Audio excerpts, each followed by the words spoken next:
Broadcasting live from SETI Alpha 6 in the Andromeda Galaxy, this is Mr. C.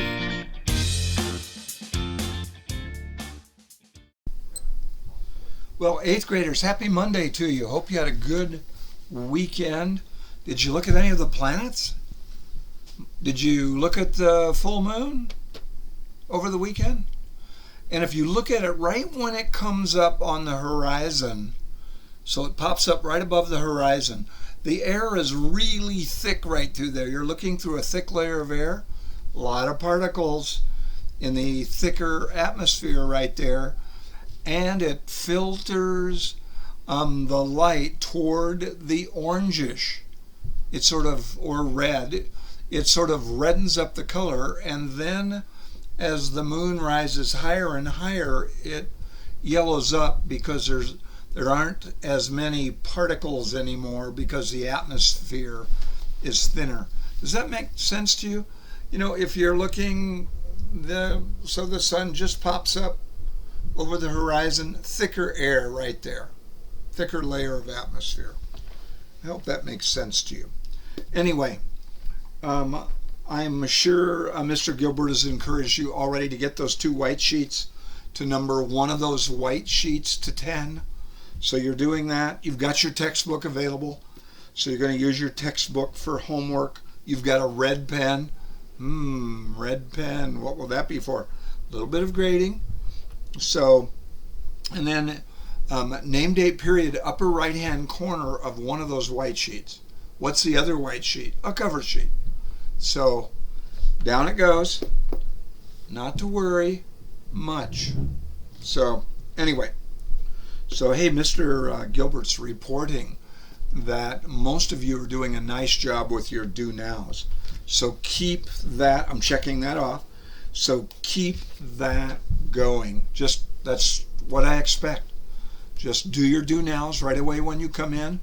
So homework goes in your lesson planner, out pops your journal. Okay? Did I mention journal? Did I just say journal? Oh, by the way, journals. Journals. Guess what I'm going to do next week because it's the end of the quarter? You know what I'm doing, right? I'm collecting those little beauties. When? They are going to be due Friday. So, but I would turn them in earlier. Remember, all work is due by Wednesday. Late work, finish up tests if you haven't taken a test, make arrangements with Mr. Gilbert to make up a test. So talk to him today about any tests that you have to make up. And this is not going to fly with me. So let's say come next Friday and you go, oh, I left my journal at home. Is that going to work for me? Nope. Because over the weekend, I'm grading those little beauties. Because I've got to have my grades turned in the following Monday. So when I'm coming up to school on Saturday, a week from tomorrow. So you know what? If there's any chance of you not getting that journal turned in, there's going to be quite a few points that I'm going to thumb through the journals and see if you've been filling them in, just to get an idea. I'm not going to be super picky, but I'm going to be somewhat picky. If you're leaving huge holes out of information, I'm going to be picky. How many points is it going to be worth? I haven't decided yet. 20, 25. I mean, it's going to be like, a test. So anyway, you'll want to make sure they're up to date if you haven't got them up to date. And if there's any chance of you not having them on Friday or you're going to be absent on Friday, turn them in early. Turn them in early. Because again, I forgot is not going to work with me. And then you tell your parents, well, I forgot my journal. Could you email Mr. Chambers? And I'll be happy to email your parents back and say, oh, I told them on Monday that if they forgot to bring their journal, then they're going to be up a creek without a paddle, so to speak. So it's not going to work for me. I'll just email your parents back and say, hey, I told you, make sure you turn them in early if you know you're going to be absent, or if there's any chance you'll forget them. So anyway, doesn't work for me. Okay, so on your white sheet, you have numbered to 10. You've got a cover sheet now. Just look at your own paper. No cheating. Just look at your own paper. Name, date, period, upper right-hand corner. Here we go. First, what is the name for the 100 or so building blocks that Jesus made everything out of? The different kinds of atoms. There's a little more than 100. What's the name for them? One-word answer. Building blocks, everything is made of. What matter is made of. Number 2. If 2 or more of these building blocks combine, boom, boom, what have you got? That's number 2. What's the name for the chemical molecule where you have at least 2, a minimum of 2 of these different kinds of building blocks Jesus made combined with each other? That's number 2. Number 3. What is the name of the building block that all living things have? So you can either give me the symbol or the name. What is it? It was on lesson summary 3. It was right there. And it was on the test too, I think. So anyway, number 4. What's the name of the building block that the atmosphere is mostly made of? About 78%. Symbol or name for number 4? This right here, this little slice of the atmosphere right here. What's the name of the 78% building block that it's made of? The other one is oxygen, so it's not oxygen. Number 5. What is the chemical symbol for water? Oh, Mr. C, I'm rolling my eyes on that. That is so simple. I know. So it's a gimme. It's like a 2-foot putt. Really easy. Chemical symbol for water. All right. Number 6. What is the name of the chemical compound? It's one of the 4 major ones. Let's see, what did you have? Proteins. You ended up having lipids. And then you had carbohydrates. And you had, it'll come to me. Okay? So this one is number 6, sugars and starches. What chemical compound? Sugars and starches. What are they? And then the 4th one was nucleic acids. Number 7, what is the famous nucleic acid that our bodies are made of, that plants are made of, animals are made of? What's the name of the famous nucleic acid that all living things are made of? Okay, or that makes all living things is another way to say it. Okay, so next.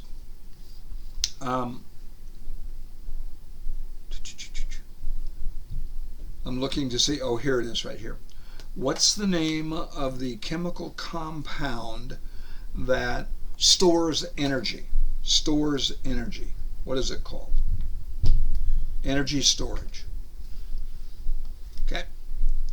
And now number 9.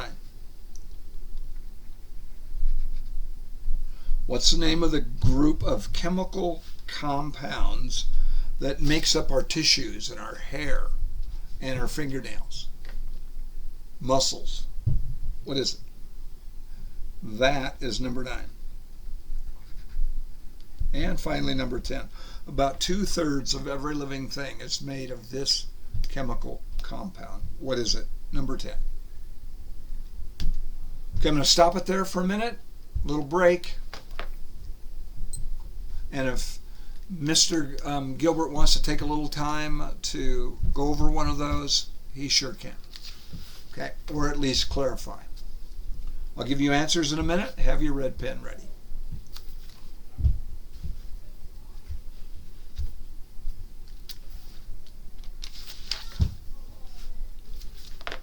Okay, well, welcome back. So here are your answers. Be honest. Initials down below that you'll be honest in answering these. Number 1, the building blocks, the 100 or so, are called elements. Elements, and that means like basic, so I like it because it means like basic material that things are made of. Elements. Number 2, so let's see, 2 or more, when 2 or more elements combine, element, compound. Element, compound. So number 2, compound. Number 3 now, the name of the building blocks living things are made of, symbol or element. C for carbon. C, carbon, living things are made of. Number 4 now. Number 4, building block that, chemical building block, sugars and starches come from. Carbohydrates. I'll take carbs. I'll take carbs for number 4. Number 5, what's the chemical symbol for water? H2O. H2O. And then number 6, the chemical compound, let's see. Oh, I messed up. Number 4 is nitrogen, isn't it? I'm sorry. Number 4 and nitrogen, atmosphere. Number 6, chemical compound, sugars and starches. That's carbs, carbohydrates. So I'm sorry, I apologize. So we'll look at my legal pad. So I'm sorting it out here. Okay, here it is again. Number 4, nitrogen. What the building block of the atmosphere is. And number 6 is carbs, carbohydrates. So make the changes. Give yourself credit if you had it. Number 7, famous nucleic acid, DNA, which stands for deoxyribonucleic acid. So number 7, DNA. Number 8 now. This one is the chemical compound that stores energy. That would be lipids. Lipids. I give you half for fats. Lipids is the exact chemical compound name for fats. Half for fats, lipids for the whole point. Number 9, the group of chemical compounds that are tissue is our hair, our nails. Did I mention hair? Hair. That hair is made up of all of those things. That's proteins. Number 9, proteins. Number 10, about 2/3 of every living thing is made of water, or H2O. Okay, put the number right you had at the top. Number right over 10. And if you want credit for it, turn it in if you had an 8, 9, or 10. Now, I'll decide if it'll help your average or not. I'll be fair. If it'll help your average, I'll count it. If it won't, I won't count it. Okay? So anyhow. Okay. So, hey, I'm just reviewing the extra credit things that you can still do over the weekend. Look for Saturn and Jupiter high in the southern sky after sunset. Look for Jupiter and the Galilean moons if you have a telescope or binoculars. Remember, brace those binoculars so they don't get shake, or you're going to have a hard time seeing a Galilean moon. So brace your elbows, pull it into the orbits of your eyes. You've got this bony layer right here. It's a divine design, couldn't be an accident, to protect your eyes. If you get smacked, you usually get a black eye, but it's not really your eye. It's this area right here that ends up turning black and blue. Okay, and it protected you. Okay, and then there is Mars and Venus early in the morning. So extra credit, and maybe I threw out there stellarium. I think I did. Spend 15 minutes on stellarium. On a white sheet, make sure you've got name, date, and period on it, your parents' initials on all of these for extra credit. Or you could use a phone app, like it's called Starry Sky or Night Sky on your parents' phone app or yours, where you can just aim it at the night sky and it will tell you what you're looking at. Okay, 15 minutes on that. Okay, so anyhow. All right. Flip your white sheet over or use the cover sheet. Use the cover sheet one. Turn the other one in if you want credit for it. It's optional. How do substances move in and out of cells? Well, first, on this other cover sheet, put 2 things that go into a cell. Draw a human or animal cell. 2 things that go through the membrane in, 2 things that come out. 2 things in, 2 things out. Quick. Human, animal cell. What goes in? O2. O2 in. Oxygen in. Water in. Cells are mostly made of water. So water in, food in. After you chew it up, help your cells out. What comes out? Excess water, waste comes out. Okay. Now, I've got 3 things that I want to go in your journal from today's video lecture. And if we have a small quiz, like a 10-point quiz later in the week, these 3 are going to be on there. And I'll look for these over next weekend when I collect your journals. So 3 things. So here they are. So if you'll open up your book, please, to page, I'm getting there, to page 29. 29. You've got this drawing right here.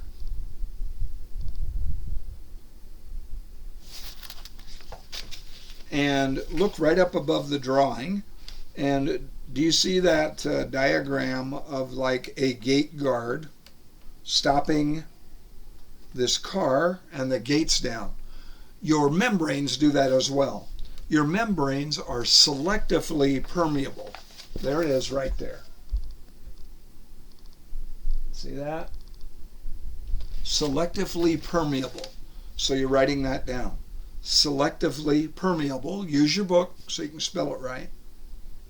And here's all it means. It means the cell membranes let some things in and other things they don't let in. They select what things can come in to the membrane. They recognize what can come in, what's legal, and what shouldn't come in. Is that a God thing? Oh, my goodness, yes. Wow. That is such a divine design. Your cells are designed to recognize what should come in and is allowed to come in and what, nope, stop, you're not going in. So your cells are built that way so they can do that. It is incredible. Now, they also have stuff that they help in. Now, I want you to turn to page 32, on 32. 32. You've got a diagram down below of cell membrane again. And I want to point out a couple of specialty things. But first, I want you to put this in your journal. First, I want you to put the term diffusion in your journal. Diffusion. And there's diffusion right there. Just diffusion right there. Diffusion. At the top of page 32. And I'm going to explain what it means. I'm going to show you a little video in just a little bit of a time-lapse 40-second video of diffusion occurring, where food coloring diffuses out into water a lot faster than it happens in real time. It's called diffusion. And the idea that substances move from an area of high concentration to low concentration.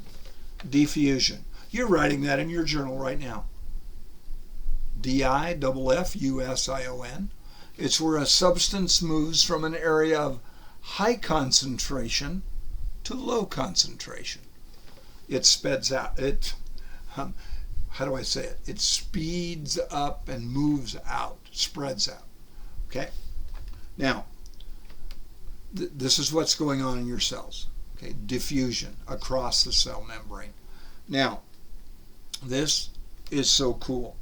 There are things that help substances diffuse across the cell membrane.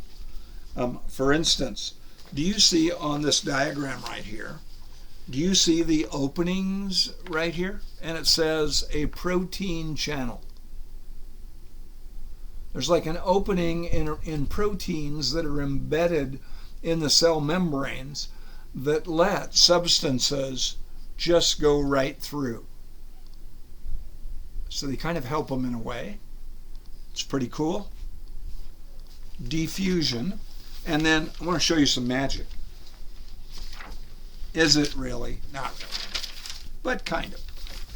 This is my way to teach you about water diffusing. Now, if it's water diffusing, we give it a name. It's called, check this out. Okay, this is magic. Okay, H2O. What is that chemical compound, H2O? What is it? Water, of course. But watch this. Here's the magic. This is just designed to help you remember it.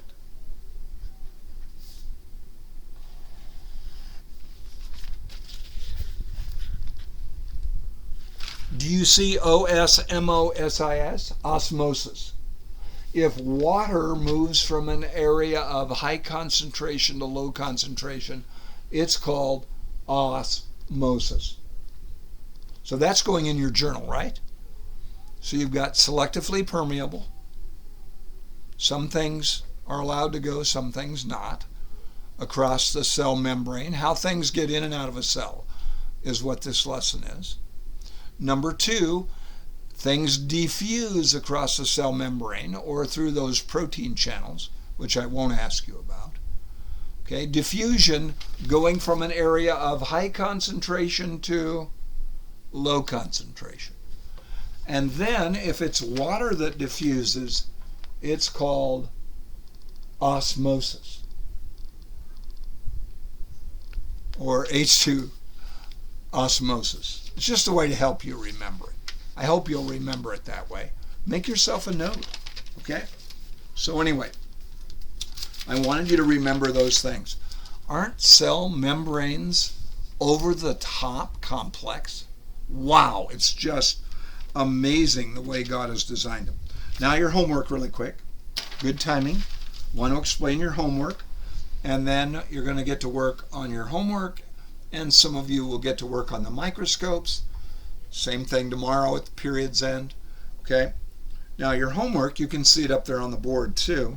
You need to do worksheet 33F. 33F. What pages are involved in this, Mr. C? Here are the pages, 28 to 33. 28 to 33. On 33F.